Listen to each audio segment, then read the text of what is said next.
Monday. Yo, yo, yo. It's your proverbial boy Jeffy here today, Monday. I believe it's July 26th. Let me clear my throat a little bit here. Now, going into this week, I had a variety of things that I wanted to throw out there for you. Perhaps most importantly, I saw that last week Kanye West had his listening party for his new album titled Donda, named in honor of his late mother. And at this listening party, he wore some sort of red garment with what appeared to be a pantyhose over his face because he was crying. But what I found most notable about this entire event was the leaked image of the menu, which featured a $40 hot dog, $50 chicken tenders, and a $65 snack box. Now, what the hell is up with Kanye West and the $40 Glizzy? What is this Glizzy composed of? Kobe beef? Or is it simply a garden variety, Frank? Now, I'm suspecting it's the latter, because if you heard Kanye's previous album, the Jesus is King, I believe it was called, he does say on one of those tracks, he says, "That's why I charge the prices that I charge. I can't be out here dancing with the stars. No, I won't let my family starve. I go hard. That's on God. And on God, I'm also back out in this motherfucker, as the children say." And I got a lot of infield trainings coming up. Just wanted to put that out there in case you were unaware. This is probably going to be the last year that I'm doing these things. This weekend, I'm here in San Francisco. I'm going out to Scottsdale, Arizona next month. I'm going to be in Austin, Texas, of course, for the World Summit, which is going to be held September 2nd through 5th in Austin, Texas. I'll be there. Owen will be there. Julian will be there. All your favorites, all your favorite imbeciles will be there. And you should be there as well, to remind yourself that this is a worthwhile endeavor, to be around like-minded individuals who believe that cultivating these skills is not only the key to being successful in a variety of disciplines, but I dare say the key to happiness in your life, right? Cultivating the skill of charisma, the ability to express yourself freely and in a compelling way. Why is that the secret to life? Well, we're social creatures. And if you can't go to a party where you don't know anyone and make friends, you fucking suck. Okay? So, anywho, I want to hear your thoughts. What are your thoughts on Kanye? What are your thoughts on love? What are your thoughts on the $40 Glizzy? What are your thoughts on what's going on these days in terms of going out? Now, by the way, if you ever did want to take one of these live infield trainings with myself, again, if you're going to take it with anyone, you should take it with me, because I'm probably the best in the world at this. No cap, right? Why? I've been doing it 20 fucking years, right? So go to charismamastery.com/events. And you can check out where I'm going to be over the next course of the next several months. I've got programs up on the schedule through the end of 2021. After that, I don't know if I'll continue doing these, but, for the time being, they're up there. So, having said that, I wanted to also solicit some advice here. I'm going to begin doing a series where I react to a variety of pop culture tidbits, if you will, or clips that portray people trying to get romantic with someone they just met. And, from Hitch to Californication and things of this nature. I'm going to be doing, the very first one I'm going to be doing is the Dennis System from It's Always Sunny in Philadelphia. So Jeffy Reacts to the Dennis System. That should be coming out this week. But I want to hear, what do you want to see me react to? Throw it down in the chat here, in the comments, and I can put that in the queue. Put that in the queue for y'all. Dude Sam says, "What's with Griffith in the background? I love it." Now, this is from an an anime called Berserk, which is quite disturbing. But to me, I was turned on to this by my assistant, Matt. And if you've been on Bootcamp, you know Matt Cruz. He's a absolute savage. My assistant coaches, I don't just choose these dudes at random. These are people who live this lifestyle to an obnoxious degree, much like myself. And, again, they're not just some dudes. And yeah, he's like, you got to check this out. It's a story of perseverance in the face of overwhelming odds and horror. And it's pretty groovy. I don't know. And this weird fellow here is called Griffith. And he's carrying some sort of disturbing artifact that allowed him to shed his humanity and become some sort of demon or something. I don't know. Anyway, check it out if you're interested in that. But again, drop in the chat here or in the comments below if you watch this what you'd like to see me react to in the future, and we can get her done. Now, there's a couple things I want to talk about, I guess, and you can ask me some questions in the live comments here, and I can respond to them. However, like I've been doing these programs for a few months now, ever since things opened up again, and every week I see, I'm astounded by what I see.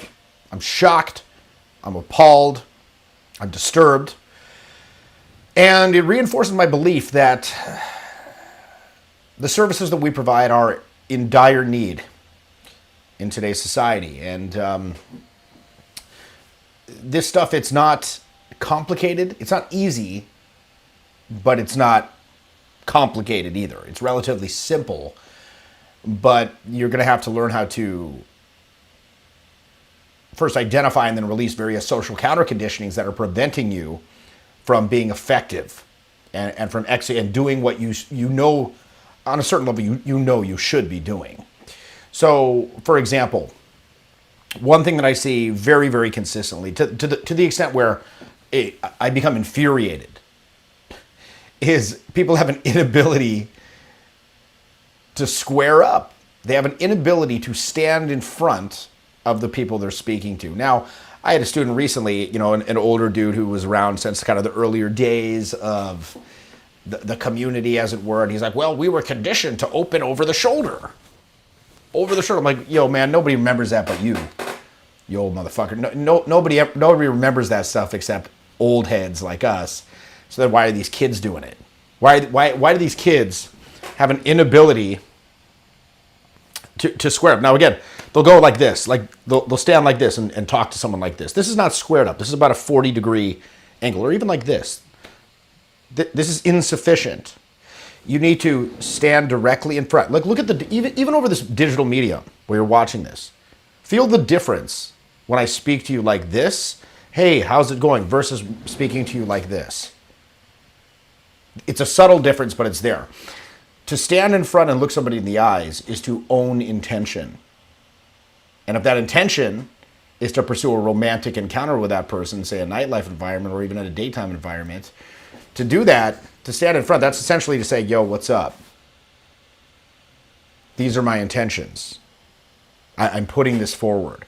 But of course, people, that puts them in a very vulnerable position. And so there's an extreme reluctance to do that. There's an extreme inhibition to doing that.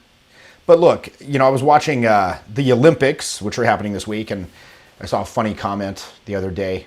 How the hell did the USA not win gold in shooting? And then someone put a comment below, it wasn't in a high school. So, but I was watching beach volleyball, and I was reminded of something that we used to say back in the day. If you're approaching somebody, think of it like serving a volleyball. If you're doing an approach, you think of it like serving a volleyball. There's two ways you can serve a volleyball. One way, the easy underhand serve. Boom. Right? Now that's very likely, if you do the easy underhand serve, that's going to go over the net. It's going to sail right over. It's likely to land within the bounds. Right? It's not going to hit the net. It's not going to go flying. However, it's also very, very easy for them to return it. In other words, it's probably not going to score. Conversely, you can also do the overhand smash serve. Now that could hit the net. It could go wide. It could go far. It could go out of bounds. However, if it does go in, it's much more likely to get you that ace, that point. So what you think when you're approaching, what you think is the more awkward approach is actually the less awkward approach. Let me say that again.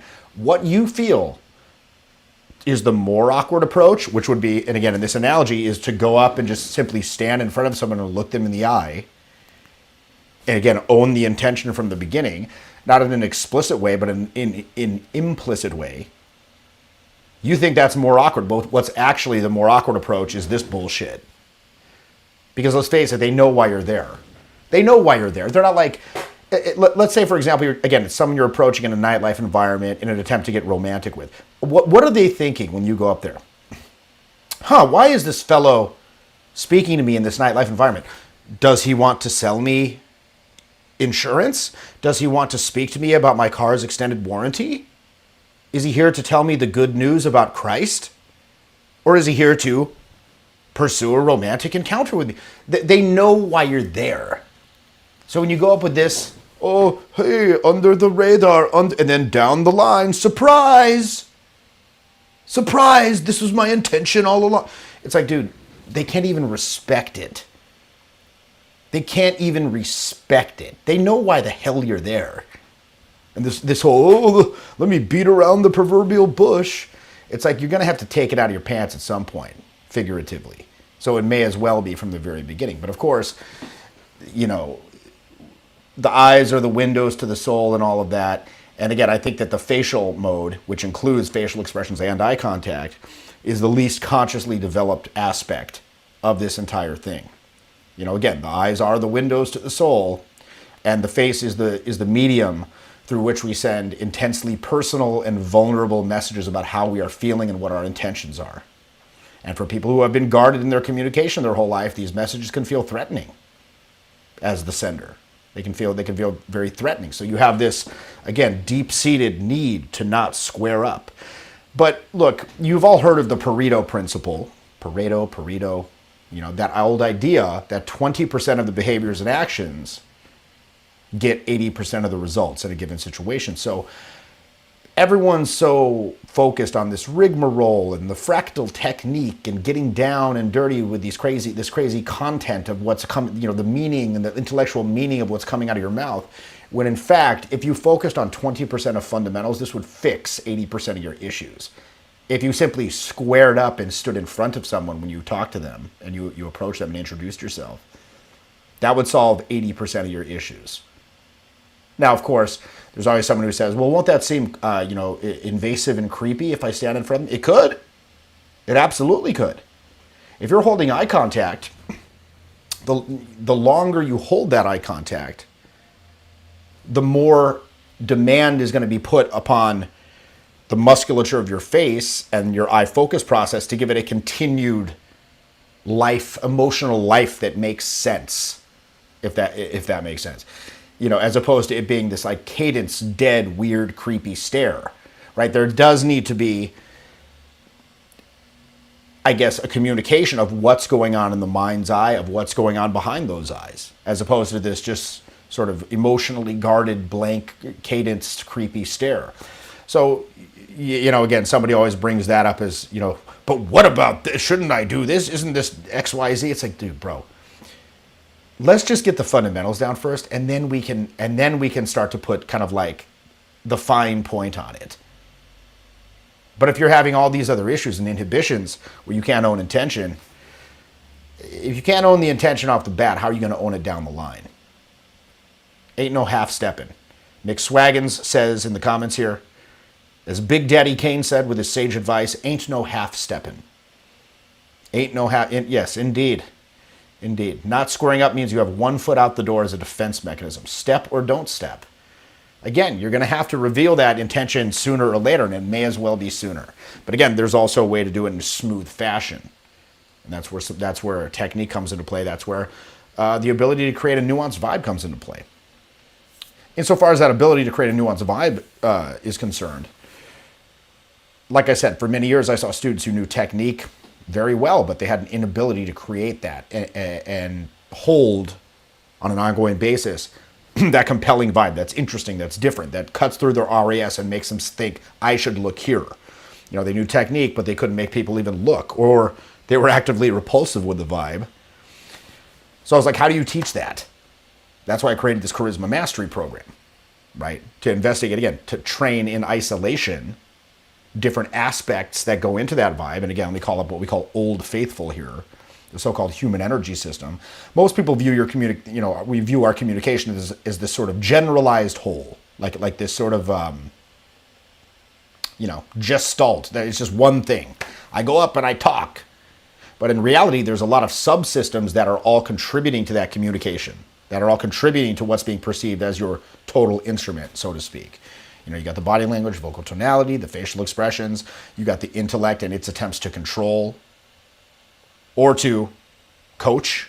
Again, the mind can be a bridge or a barrier between the inner and outer. You got the inner emotional process, you got the intuitive process that's feeding you up suggestions of things to do and say in the moment.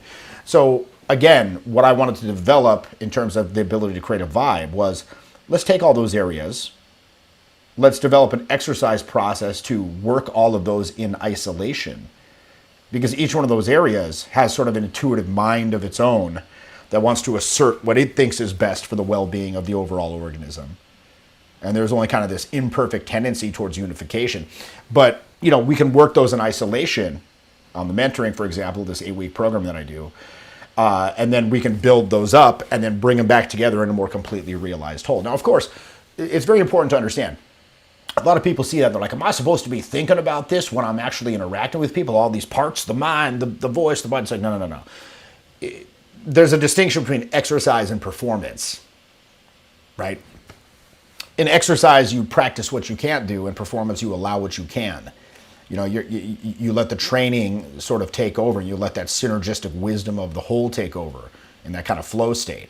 So, you know, put a different way, let's say you got a football player. They might lift weights in the weight room. They might run through tires on a grid in practice on the field. They're not going to do those things in an actual game, but doing both of those things is going to help them actually perform in the game.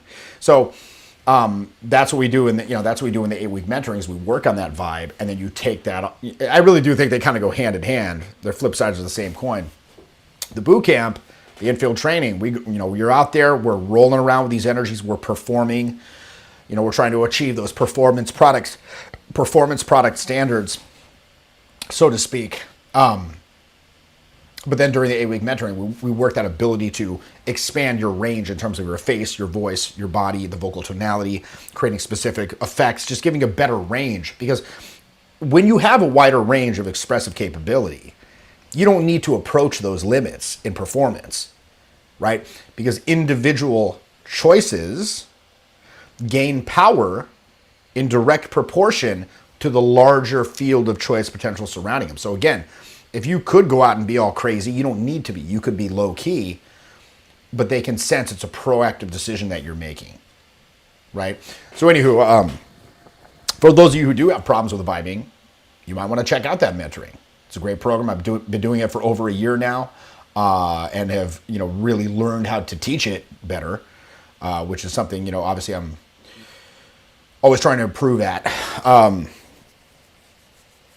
And again, seeing the results from those students has been quite gratifying because it's like, oh, it works. It's like, oh, it actually works. This exercise process I've developed for vibing actually works. So you can go to charismamentoring.com. You can also, again, if you want to check out the upcoming bootcamp schedule, you want to go out with me, hit the field. That's been on your bucket list, right? This might be the last year we're doing these. And again, I don't say that lightly. Okay, I'm not like some other guys who are like, it's the last year. I've been saying that for 15 years, but it's the last year. It's like, this might actually be my last year. So it may very well be. You can go to charismamastery.com/events. You can check that out. I'll actually pin a comment here. And we can do all that. So again, I'm going to be doing some reaction videos. Jeffy smoked DMT and became an iguana, says Nicholas. An iguana. Okay, so here's some suggestions for a reaction video. People raw dogging thinking the vaccine will protect them. Unbelievable. Yeah, it won't. I learned this the hard way this week. Reaction to so-and-so's advice. Reaction to the... So here's the thing. I'm not going to be doing any sort of reaction videos to industry people or other, people who are in the sphere. To me, that's just clout chasing nonsense. Look, why would I need to do clout chasing? I'm the best. Leave that for the little guys who are desperately trying to gain relevance. Let them bitch and complain and make videos about me. Like that's fine, whatever. But no, I'm not going to get involved in that nonsense. This is not the WWE. I want to react to... Jeffy used to spit in his grandma's food. I'm not going to deny that.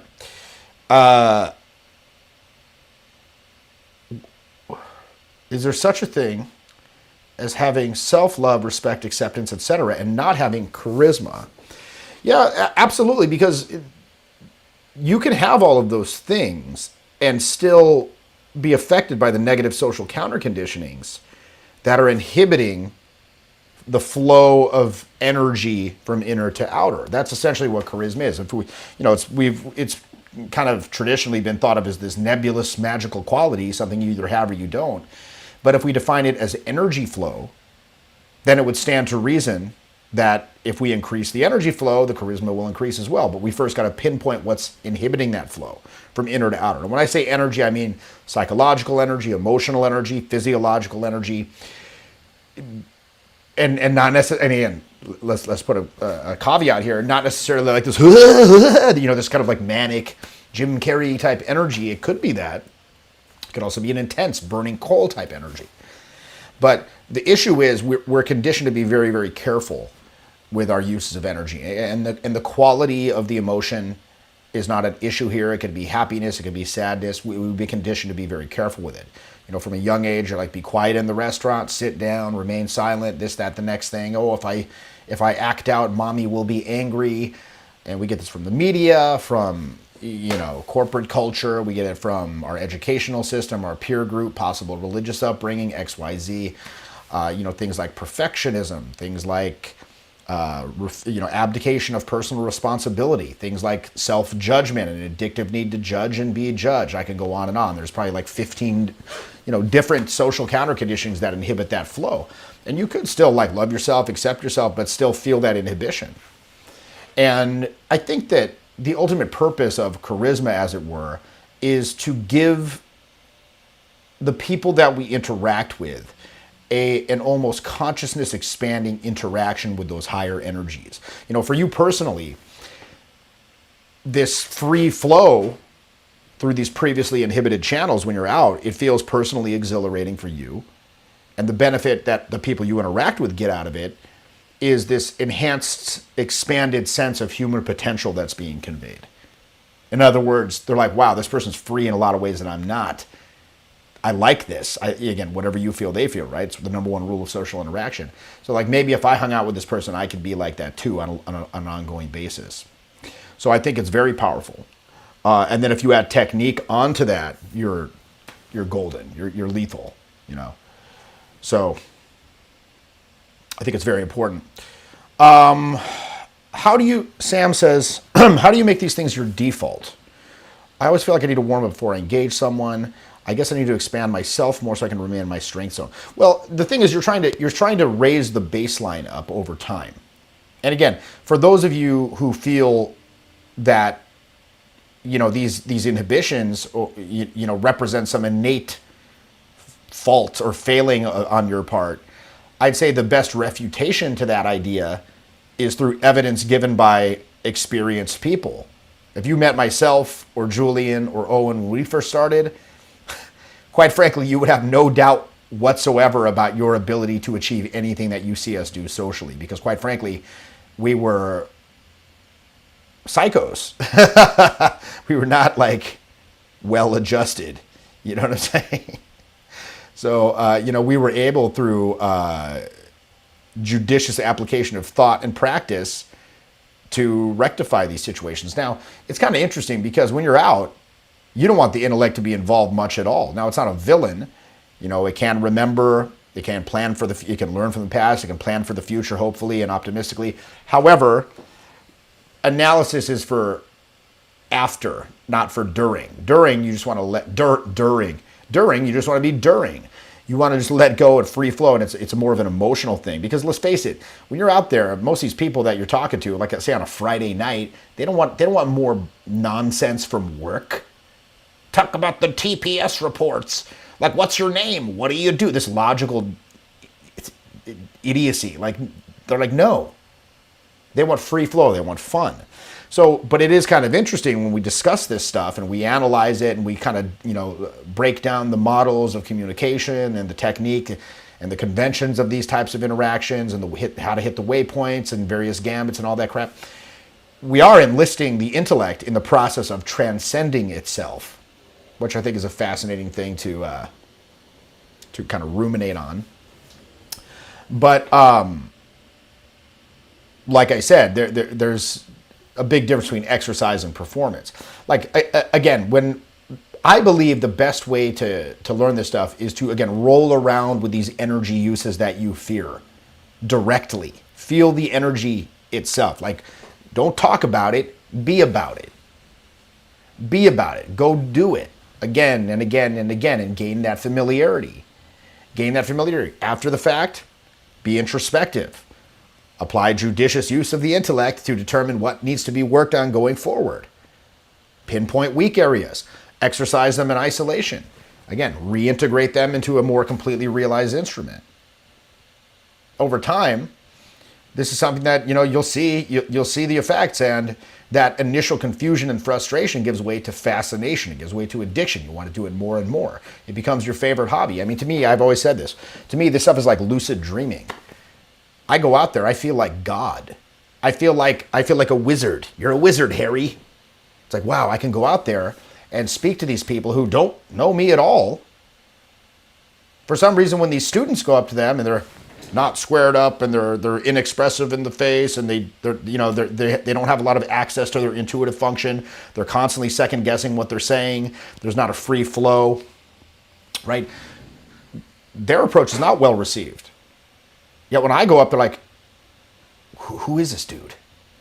I need to look here. Who is this person? Now I'm feeling an attraction to this individual. I met somebody on the program last weekend, and the student went up and I joined, and they're like, we're lesbians. I'm like, oh yes, anyway. But within several moments, I was placing my mouth upon this person's mouth, and she said, before we progress any further, I need to tell you I'm in an open relationship, and I historically haven't dated men. And I said, oh, what a coincidence. Same. I thought that was clever. I haven't historically dated men either. Again, you can make the magic happen. Make the myths. Make the fantasies occur. Now, by the way, so another thing too, the van was it was a part of my life for 10 years. You probably remember I had this van. We used it as a mobile base of operations on these programs, and many clients did actually enjoy love in the van. And the van exploded last year, about 1 year ago. To the day it was the July 4th weekend last year, and I've been without it, and I didn't really mind because I wasn't running programs and there's really nowhere to go. But now that things are opening up again, I felt that lack. Now, what had happened? This is very interesting. On Instagram, somebody contacted me, I guess a longtime viewer, and said to me, hey, I saw your video and you said the van is gone. Well, I got a van several years ago in an attempt to recreate y'all's crazy adventures. And now I got another car. I don't really use the van much. And now it's just kind of sitting in my parents' driveway, and they don't like it very much either. And I was going to sell it on Craigslist, but I'm thinking about giving it to you to live on with the continued life and basically become the van 2.0.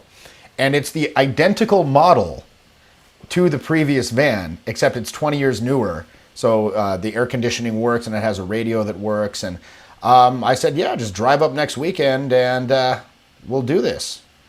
So yeah, the universe has smiled upon Jeffy and Co. And Van 2.0 will be arriving next weekend. And I'm very excited to share the updates with y'all and the new adventures. Of course, the count resets to 0. The previous van had maxed out at 121 served. But yeah, that's the, it's a new vehicle. It is the spiritual successor, of course, but it will restart at 0. So yeah, looking forward to sharing all that, again, the new adventures with you. And if you want to be a part of that, again, Infield Training's back on the menu. You can hit the link below, or you can, again, I know you can't DM me on here, but if you can DM me on Instagram, my channel or page is at Jeffy himself, one word. And if you just DM me on there the word Bootcamp, we can start a little dialogue and again see what your sticking points are, where you're at, and see if this would be a good fit, and maybe we could help you make this the year that this no longer becomes a frustrating labyrinth of abstraction and a thought experiment where you watch R.S.D. Tyler videos over and over. R.S.D. Tyler. It's like, stop the nonsense. Let's go out. Let's hit the field. I've been doing this 20 years. I'm very, very good at it. And the students have been having like some crazy, crazy success. I had this like autismo the other week who actually ended up having a menage a trois. He's coming back this weekend to take it again. He's like, I couldn't believe this. I never thought that this would happen to me. It's like I discovered dynamite. I'm like, well, shit. He's like, I'm coming back next week. I'm like, all right. Last weekend in New York, I had this dude, like an older gentleman who was like the least fit and like traditionally good looking of the whole crew. And this guy had mad success. Why? Because he was outgoing and he did what I told him to do. This shit ain't that hard. This ain't rocket surgery. It's not brain science. Let's get it done. Again, you can hit the link in the description here, and you can check out the schedule. Or again, just send me a DM on Instagram. You can follow me on there at Jeffy himself, and we'll make this happen. Anywho, 8:30. So I wanted to talk a lot about the, what do you call it? Again, the Kanye $40 Glizzy. But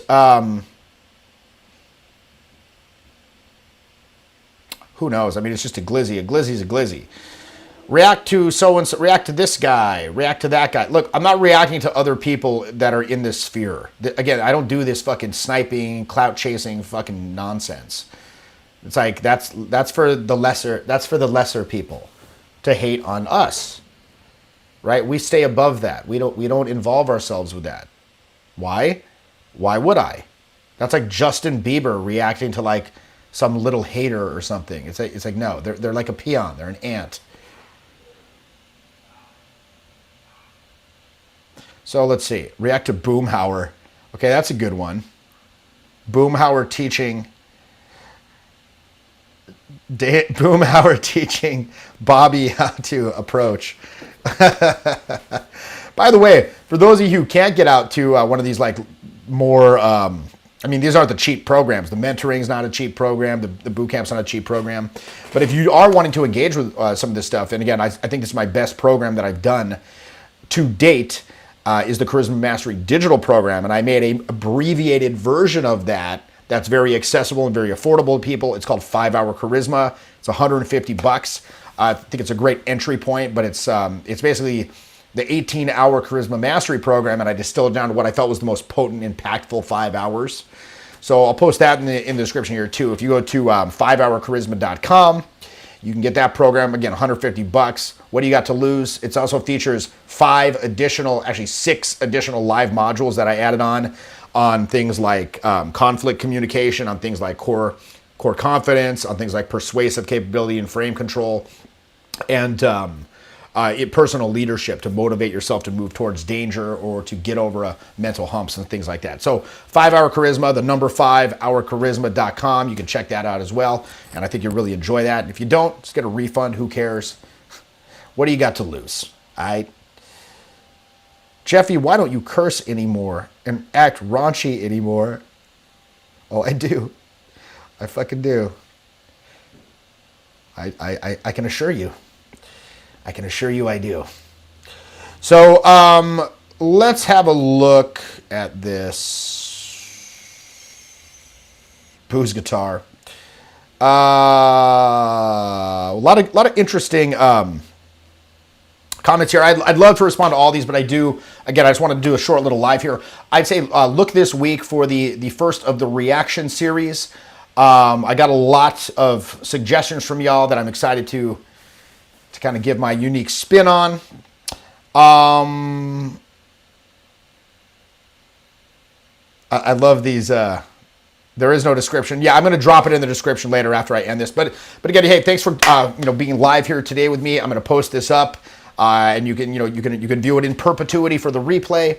And I'll see you soon this week for the wonderful reaction videos, and hopefully I'll see you on program in a city near you. God bless.